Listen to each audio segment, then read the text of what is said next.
राहुल गांधी गदगद हैं। लोग पूछ रहे हैं कि राहुल गांधी हर उस बात में क्यों बम बम हो जाते हैं जिसमें भारत की तस्वीर कमजोर दिखती हो या दिखाई जाती हो। ऑपरेशन सिंदूर में उन्हें पाकिस्तानी दावों पर भरोसा होता है, देश की सेना, रक्षा मंत्रालय और विदेश मंत्रालय के बयानों पर कम होता है। भारतीय अर्थव्यवस्था को लेकर वो ट्रंप की बात को आंख मूंद कर मानने को तैयार है। यहां तक कह देते कि मैं खुश हूं कि ट्रंप ने कह दिया कि भाई इंडियन इकोनॉमी इज डेड, लेकिन देश की सरकार और मंत्री पर वो भरोसा नहीं करते। अब तो यह पूछा जाने लगा है कि क्या राहुल गांधी वास्तव में देश के बारे में कोई अच्छी खबर सुनना भी चाहते हैं या नहीं। तब जबकि उनकी ही पार्टी के सांसद राजीव शुक्ला, शशि थरूर जैसे सीनियर लीडर ये कहते हो कि भारत की आर्थिक स्थिति बिल्कुल भी कमजोर है। वैसे राहुल गांधी की बेचैनी समझी जा सकती है। गांधी परिवार को सत्ता से लंबे समय तक दूर रहने का अनुभव नहीं है और इस बार तो दूर दूर तक कोई उम्मीद नहीं दिख रही वापसी की। तो क्या विपक्षी नेता चाहते हैं कि देश की अर्थव्यवस्था चरमराए या गिरे, क्योंकि इकोनॉमिक अनरेस्ट होगा तभी कोई गुंजाइश बनेगी मोदी को कुर्सी से हटाने की। क्या ट्रंप की बातों को समर्थन देकर कोई संकेत दिया जा रहा है क्या? तो क्या एक तरफ जिद है तो दूसरी तरफ चिढ़, एक तरफ जुनून है तो दूसरी तरफ कुंठा से उपजा गान, एक तरफ संकल्प है तो दूसरी तरफ शक्तिशाली होने और न होने का अहंकार और बेचैनी। जो भी है, पर एक दोस्त कह के भारत के उलट चल रहा है और दूसरा बस विरोध के लिए कुछ भी बोल रहा है, ऐसा लगता है। भारतीय इकोनॉमी को डेड बताने वाले स्टेटमेंट से तो खुद राहुल गांधी की ही पार्टी और उनके सहयोगी दलों के नेता ही नाइत्तेफाकी रखते हैं। ट्रंप का ये कहना कि भारत और रूस की इकोनॉमी डेड है, एकदम गलत बात है। भारत की इकोनॉमी डेड नहीं, जो हमने आर्थिक सुधार किए जब नरसिम्हा राव जी और मनमोहन सिंह जी थे, उसके बाद उस आर्थिक सुधारों को आगे वाजपेयी जी ने भी बढ़ाया और उसके बाद मनमोहन सिंह जी ने 10 साल में जो मजबूती प्रदान की और उसके बाद वर्तमान सरकार ने भी जो उसमें काम बढ़ाया। America is completely unreasonable in their demands. We will have to go elsewhere.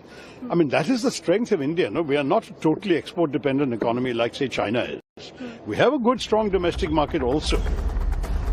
बात इतनी भर नहीं है। भारतीय अर्थव्यवस्था को डेड बताने वाले बयान पर शिवसेना उद्धव गुट की राज्यसभा सांसद प्रियंका चतुर्वेदी ने तो इससे भी आगे की बात कह दी। उन्होंने कहा कि ये कहने की जरूरत नहीं है कि भारतीय इकोनॉमी दुनिया की टॉप 5 अर्थव्यवस्थाओं में शामिल है और सबसे तेजी से बढ़ती अर्थव्यवस्थाओं में से एक है। ये जानने के लिए पर्याप्त आंकड़े उपलब्ध हैं। इसे डेड इकोनॉमी कहना सिर्फ अहंकार या अज्ञानता की स्थिति से ही आ सकता है। तो अहंकार और अज्ञानता में कौन है, ये फैसला भी तो होना चाहिए। कहीं मुद्दा सिर्फ गहरी कुंठा और तिलमिलाहट से उपजी टिप्पणी का तो नहीं है। हम अपने राष्ट्रीय हितों को सुरक्षित करने और आगे बढ़ाने के लिए सभी आवश्यक कदम उठाएंगे।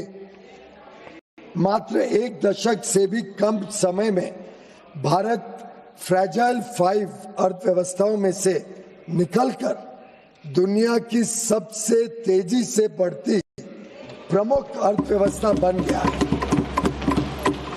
हम अपने रिफॉर्म्स और अपने किसानों, एमएसएमई और उद्यमियों की कड़ी मेहनत के बल पर 11वीं सबसे बड़ी अर्थव्यवस्था से शीर्ष 5 अर्थव्यवस्थाओं में से एक बन गए हैं। दुनिया की टॉप 5 इकोनॉमी में शुमार होना ही तो किसी के मर्ज की वजह नहीं। मोदी और ट्रंप की केमिस्ट्री दुनिया ने देखी।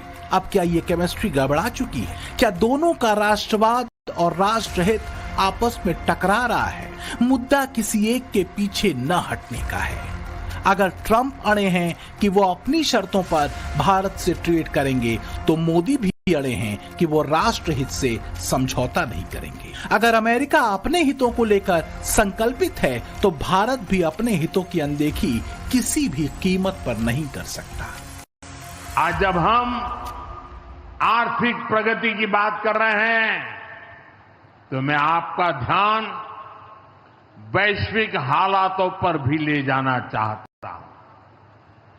आज दुनिया की अर्थव्यवस्था कई आशंकाओं से गुजर रही है। अस्थिरता का माहौल है। ऐसे में दुनिया के देश अपने अपने हितों पर फोकस कर रहे हैं। अपने अपने देश के हितों पर ध्यान केंद्रित कर रहे हैं। भारत भी दुनिया की तीसरी सबसे बड़ी अर्थव्यवस्था बनने जा रहा है। इसलिए भारत को भी अपने आर्थिक हितों को लेकर सजग रहना ही है। बस यही बात, यही संकल्प, यही प्रण और राष्ट्र हित को लेकर मोदी का कमिटमेंट ट्रंप और उनकी बातों से सहमत होने वालों को खटकता है, क्योंकि 2014 से पहले तक भारत के तेवर ऐसे कभी नहीं रहे। खैर, तब तो भारत की इकोनॉमी भी ऐसी नहीं थी जैसी आज है। ट्रंप की भारत से चिढ़ की वजह एक नहीं कई है। जैसे भारत पाकिस्तान संघर्ष में सीज फायर कराने के ट्रंप के झूठ को मोदी ने सिरे से खारिज कर दिया, अमेरिका की शर्तों पर ट्रेड डील करने से साफ मना कर दिया, ट्रंप को शांति का मसीहा नहीं माना जैसा कि मुनीर ने किया। भारत रूस संबंधों पर भी मोदी ने ट्रंप की एक नहीं सुनी और रूस से तेल खरीदने पर भी टका सा जवाब ट्रंप को दे दिया। सच ये है कि इन वजहों में से कुछ कॉमन वजहें विपक्ष और इसके नेता ने चुनकर अपनी सियासत के लिए रख ली हैं, जो हर प्लेटफॉर्म से वो बांटते रहते हैं। ट्रंप ने 30-32 बार बोला है कि मैंने सीज फायर किया है, राइट। ट्रंप ने यह भी बोला है कि 5 जहाज हिंदुस्तान के गिरे हैं। ट्रंप अब बोल रहा है कि मैं 25% टैरिफ लगाऊंगा। आपने अपने आप से ये सवाल पूछा कि नरेंद्र मोदी जी जवाब क्यों नहीं दे पा रहे? पूछा है क्यों? एक्चुअल रीजन क्या है? क्या लगता है आपको? कंट्रोल किसके हाथ में है? बात समझिए। वैसे कंट्रोल वाले सवाल पर बीजेपी इन तस्वीरों को दिखाकर कांग्रेस से भी सवाल पूछती रही है। वो कहती है कि कांग्रेस को रिमोट कंट्रोल का एक्सपीरियंस ज्यादा है, लिहाजा हर बात में वो कंट्रोल खींच ही लाती है। लेकिन बात आरोप प्रत्यारोप से आगे की है और गंभीर है कि आखिर क्या वजह है कि ट्रंप भारत के साथ ट्रेड को लेकर तरह तरह के दिलजले बयान फेंक रहे हैं। भारत अचानक से ट्रंप को इतना क्यों खटकने लगा है कि ट्रंप उसके दुश्मन और आतंक नीति चलाने वाले पाकिस्तान तक से हाथ मिला लेने के लिए बेकरार है। इसके पीछे है भारत और अमेरिका की जीडीपी ग्रोथ में तेजी से बढ़ता अंतर। पिछले 5 सालों में भारत की जीडीपी में 70% का उछाल आया, जबकि अमेरिका की इकोनॉमी में सिर्फ 13% का। मैन्युफैक्चरिंग ग्रोथ रेट की बात करें तो 50% की बढ़ोतरी भारत में हुई, यानी हमने अपने प्रोडक्शन को बढ़ाया, जबकि अमेरिका की मैन्युफैक्चरिंग ग्रोथ रेट 15% गिर गई। As you know, Prime Minister Modi is a friend of mine, but they don't do very much business in terms of business with us. They sell a lot to us, but we don't buy from them. You know why? Because the tariff is so high. They have one of the highest tariffs in the world.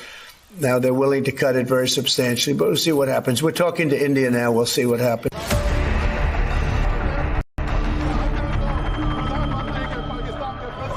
क्या मोदी के खिलाफ कई front खोले जा रहे हैं, बाहर और भीतर? दबाव की राजनीति का मकसद क्या दूरगामी है? तेज रफ्तार भारतीय अर्थव्यवस्था को हर हाल में पटरी से उतार देने का, फिर चाहे वो पाकिस्तान के साथ युद्ध को आगे न बढ़ाने को लेकर मोदी को कोसना हो या फिर भारतीय अर्थव्यवस्था को मृत बताने के ट्रंप के बयान का समर्थन हो। सारे के सारे चैप्टर इशारा तो यही कर रहे हैं। अब सवाल यह है कि भीतर और बाहर के ऐसे प्रयासों से किसका नुकसान हो? जाहिर है भारत का। भारत जब दुनिया की चौथी बड़ी अर्थव्यवस्था बना है, तब से ही इंडियन इकोनॉमी की यह रफ्तार बहुत से लोगों के चिढ़ की वजह बनी हुई। आईएमएफ तक कह चुका है कि वैश्विक मंदी के दौर में भारत दुनिया की सबसे तेज रफ्तार वाली अर्थव्यवस्था बना हुआ है। और सिर्फ आईएमएफ ही क्यों, दुनिया की जितनी भी टॉप इकोनॉमीज हैं